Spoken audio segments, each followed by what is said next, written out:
Enazédoène et Solino, le miroir du cynisme politique, le départ annoncé des hommes de Jimmy Chérizier, en décembre 2025 à Nazon et Solino, a offert au pouvoir d'alors une occasion de célébrer une victoire stratégique dans la lutte contre l'insécurité. C'est un triomphe sans gloire, car les assaillants se sont retirés volontairement, sinon à la suite d'un deal politique, et non sous la pression des forces de l'ordre. À grand renfort de discours, le mois suivant, le CPT s'est félicité d'avoir repris ces zones périphériques, appelant les déplacés à rentrer chez eux.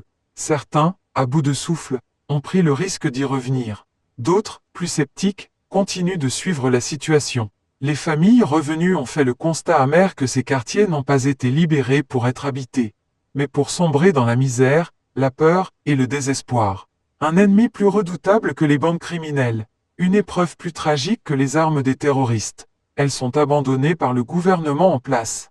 Elles sont oubliées par le Premier ministre fils aimé, davantage préoccupé à conserver le pouvoir le plus longtemps possible afin de satisfaire les appétits démesurés de sa clique politique. Dans ces quartiers soi-disant repris par la PNH, pas d'électricité, pas d'eau potable, pas d'école, pas de centre de santé. Rien. Sinon des ruines, des maisons éventrées et une population livrée à elle-même. Le désespoir est visible sur le visage des enfants privés de salles de classe, des femmes rongées par la misère, des jeunes sans avenir, des hommes sans humanité. L'État, censé garantir le minimum vital, est totalement absent, sinon dans les médias où il fanfaronne sur des exploits imaginaires. Les résidents qui osent y retourner, sans sécurité, sans service public, sont condamnés à une angoisse permanente, abandonnés à eux-mêmes, sans présence policière ni soutien institutionnel. Le plus troublant encore est le silence des organisations de défense des droits humains. Là où l'urgence est criante, la parole se fait rare. Comme si la disparition des armes suffisait à faire disparaître la souffrance.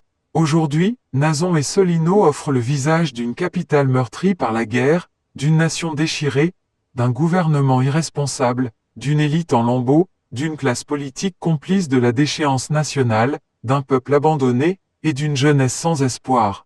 Blake des Desroses le 4 mai 2026.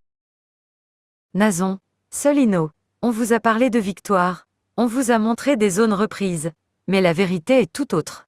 Derrière les discours politiques il y a des familles abandonnées, des enfants sans école, des maisons détruites, une population livrée à elle-même. Pas d'électricité, pas d'eau potable, pas de sécurité, pas d'État. Alors, de quelle victoire parle-t-on? Ce que vous allez voir, ce n'est pas une opinion. C'est une réalité choquante, un miroir du cynisme politique. Aujourd'hui, il est temps d'ouvrir les yeux. Il est temps de voir ce qu'on ne vous montre pas. Nazon et Solino, le miroir du cynisme politique. Regardez, comprenez, partagez.